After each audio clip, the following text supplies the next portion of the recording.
You have always been so selfish, Natalie. What about family loyalty? My father's voice, usually a low, comforting rumble, was a sharp crack across the polished mahogany of the holiday dinner table. His face, normally weathered and kind, was reddening, a storm gathering behind his eyes. The wine glass in his hand was gripped so tightly I feared it might shatter, sending shards of crystal and drops of blood-red Merlot across the pristine white tablecloth. It was a violent, jarring image that perfectly mirrored the chaos churning in my stomach. I cannot believe you would refuse to help your own sister, my mother added, her voice a soft, disappointed sigh that cut deeper than any shout could. She shook her head, that familiar, practiced look of sorrowful disapproval settling onto her features. It was a look I had seen countless times throughout my life, a weapon she wielded with surgical precision, designed to inflict guilt and compel compliance. I sat there, stunned into silence, the festive scent of roasted turkey and cinnamon turning sour in the air. My carefully wrapped birthday gift to them, a beautiful, leather-bound photo album I had spent weeks curating, sat on the sideboard, barely acknowledged minutes earlier. Now, in a flash of rage, my father snatched it up. He didn't even look at it. He just stalked into the kitchen, the swinging door flapping behind him. A moment later, I heard the clatter of the trash can lid. He had tossed it, my gift, my effort, my love, unceremoniously into the kitchen trash. My name is Natalie Ruiz, and at 38 years old, I had spent my entire adult life being the responsible one. That single, cruel act of discarding my gift was the culmination of a lifetime of being their designated safety net, their emergency fund, their emotional and financial pillar. And in that moment, something inside me, something that had been bending for years, finally snapped. Growing up as the eldest daughter in the Ruiz family had always meant one thing: responsibility. From a young age, I learned to be the dependable one, the steady hand, the voice of reason. While my younger sister, Vanessa, was encouraged to follow her passions and express herself freely, I was subtly guided toward pragmatism and sacrifice. "You're the sensible one, Natalie," my mother would say, as if it were the highest compliment, a crown of thorns I was expected to wear with a smile. What she really meant was that I could be counted on to clean up everyone else's messes. Our parents owned a small insurance agency in Pittsburgh. It provided a comfortable living, but never quite enough to fund both Vanessa's expensive tastes and their own aspirations for a more lavish lifestyle. Somehow, the shortfall always became my problem to solve.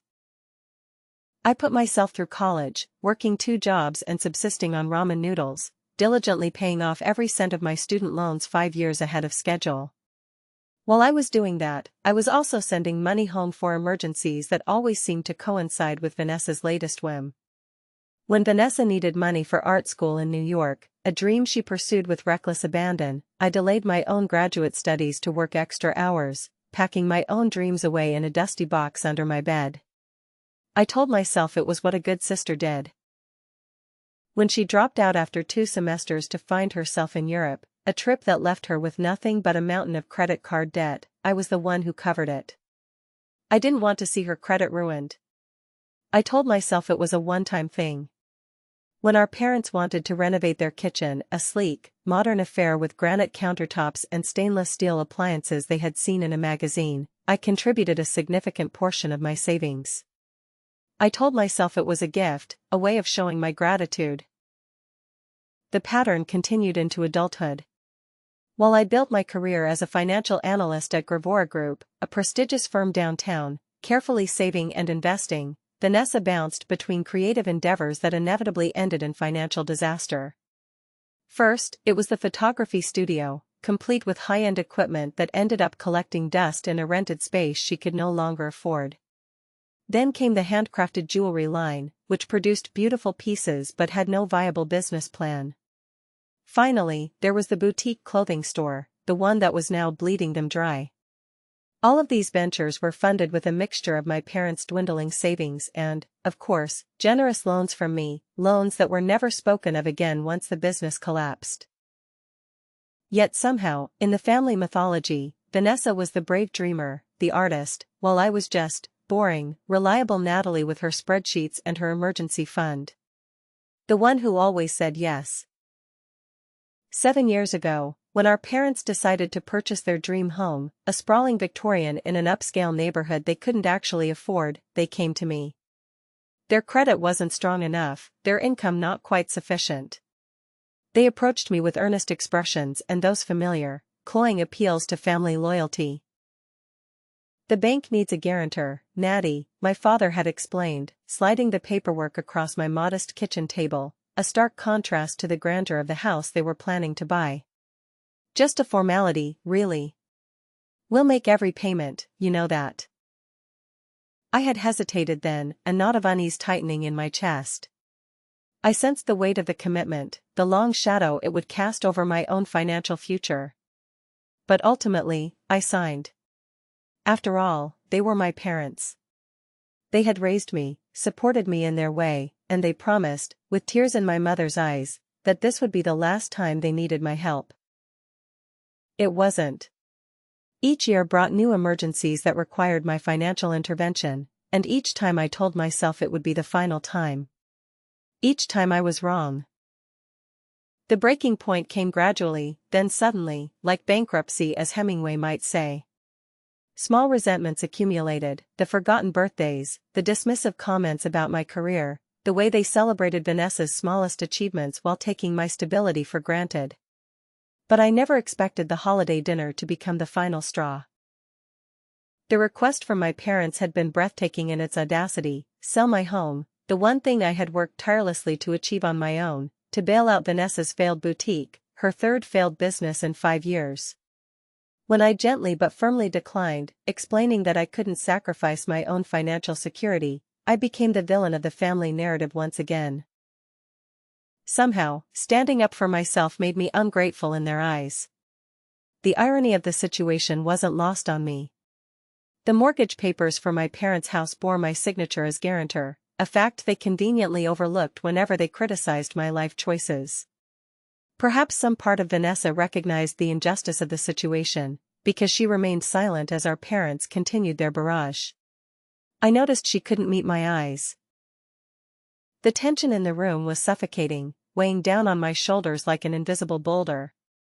Years of similar moments flashed through my mind, always being expected to sacrifice while Vanessa was coddled, always being the emergency fund while she pursued her dreams without consequence. Something inside me shifted. The familiar urge to apologize, to acquiesce just to keep the peace, evaporated. In its place, a calm resolve took hold. I knew what I needed to do, what I should have done long ago.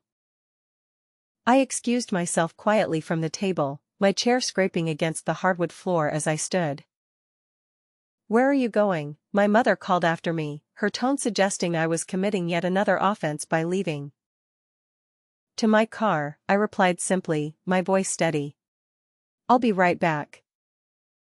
As soon as the front door closed behind me, I pulled out my phone. My hands were shaking, but my purpose was clear. I scrolled to a number I rarely used, my cousin Elena, a successful attorney who had always seen through my parents' manipulation. We had grown distant over the years, largely because my parents disapproved of her confrontational nature, which was really just her refusal to tolerate their behavior. "Natalie," she answered, sounding surprised. "Is everything okay?" "No," I admitted, the word a heavy weight lifted from my chest. "But I'm hoping you can help me make it right."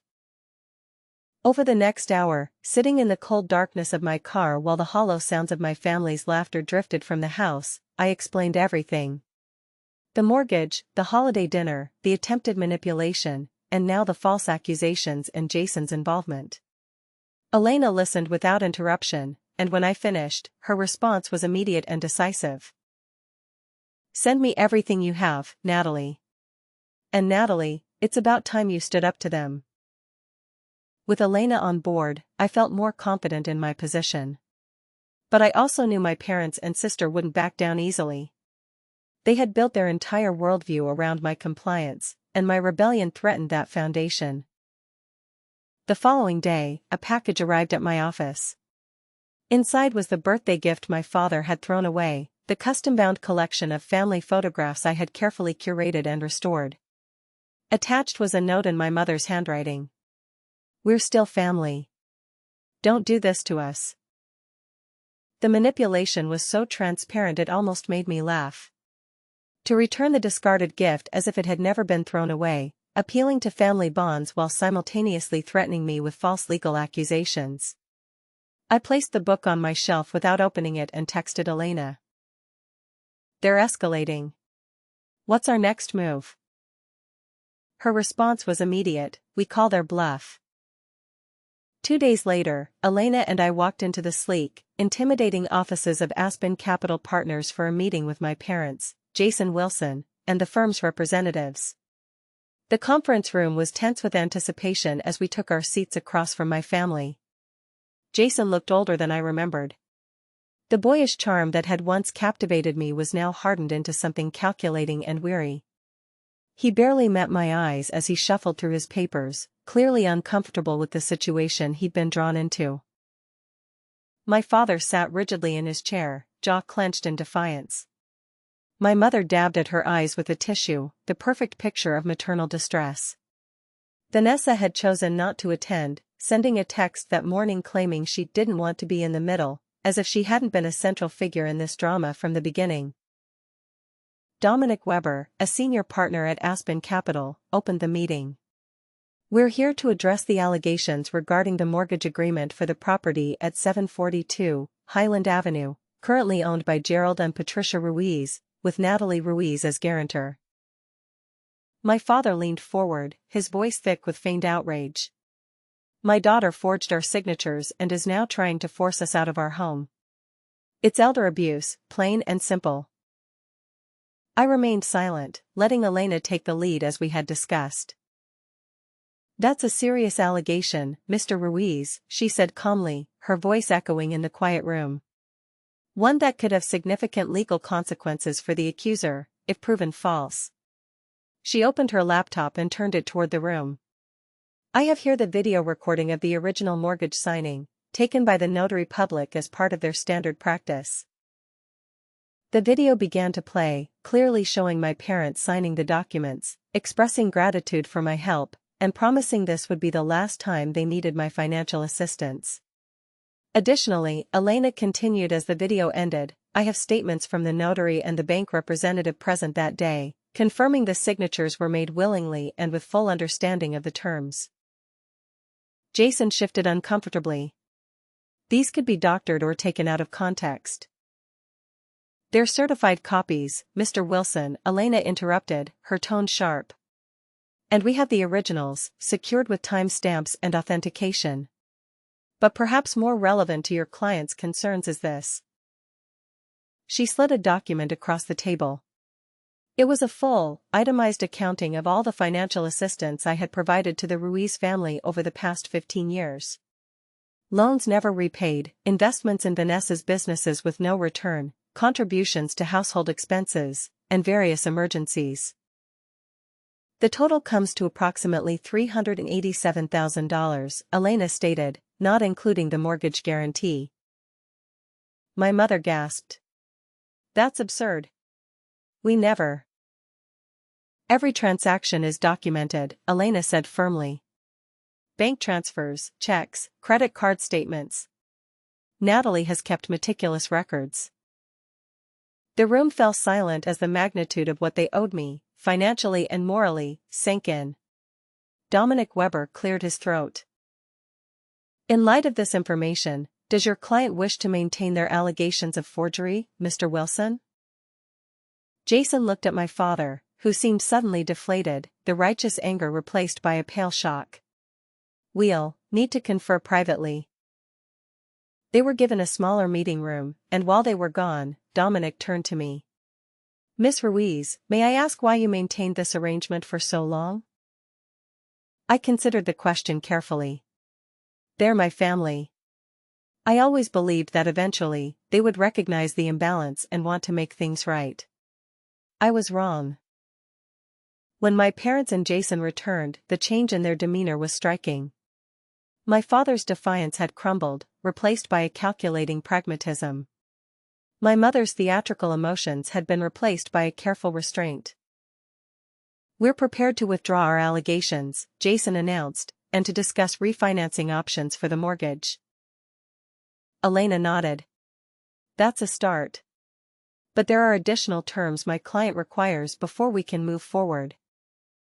As she outlined my conditions, a formal acknowledgement of the debt they owed me, a legally binding agreement to cease all financial demands, and a commitment to family counseling, I saw something I had never witnessed before, my parents listening, truly listening, to my needs. It wasn't quite victory, but it was the beginning of something new. 3 months after the meeting at Aspen Capital, I sat across from my family at a restaurant chosen for its neutral territory. This wasn't a celebration or a reconciliation, it was a reckoning. My parents had sold their dream house. The Victorian that had been the physical manifestation of their entitlement now belonged to another family.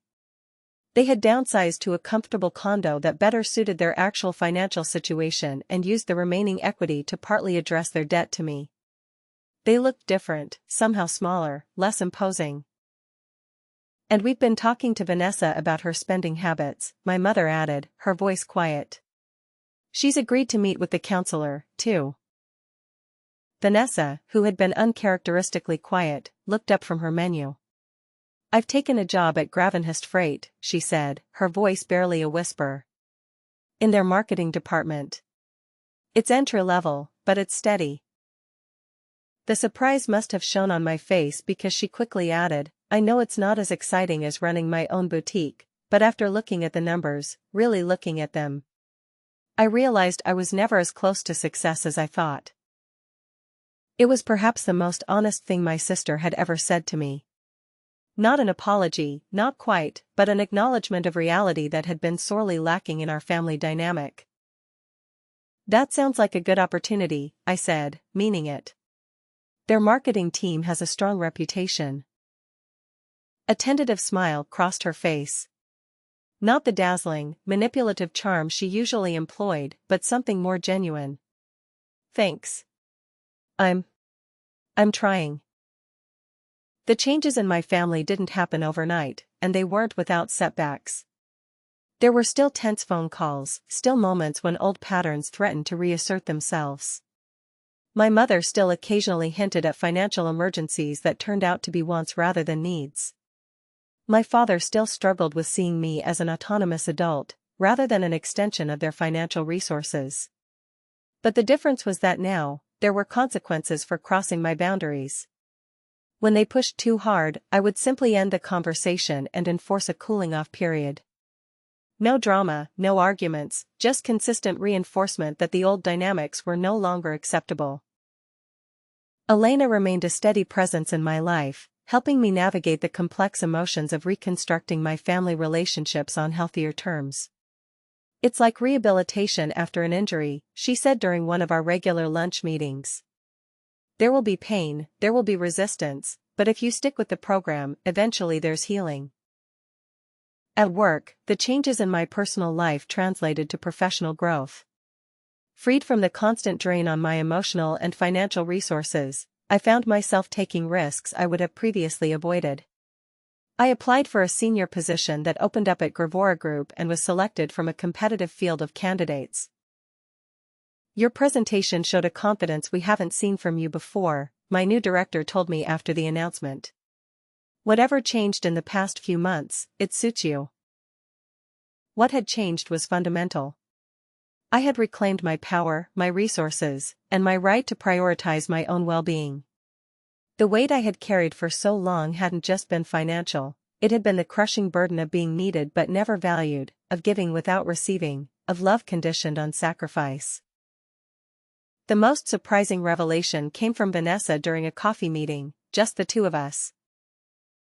You know, I resented you for years, she admitted, stirring her drink absently. You always seemed so perfect, so together. I felt like I could never measure up. I almost laughed at the irony. While I was resenting you for getting all the support and encouragement I never received. She looked genuinely shocked. What? But they were always bragging about you, their successful daughter with the corporate job and the nice house. To others, maybe, I said. Never to me. That conversation marked a turning point in our relationship. Not an instant transformation into the close sisters we had never been, but the beginning of an honest dialogue that held the potential for something authentic. As for my parents, they were learning. Slowly, reluctantly, they were learning that respect was a prerequisite for a relationship with me, not an optional extra. As I drove home from our latest family meeting, I realized that the greatest victory wasn't in watching my parents downsize or seeing my sister take a conventional job. It was in the knowledge that regardless of what happened with them going forward, I was finally free. Free to build the life I wanted on my terms, without guilt or obligation weighing me down. In seeking justice, I had found something far more valuable: peace.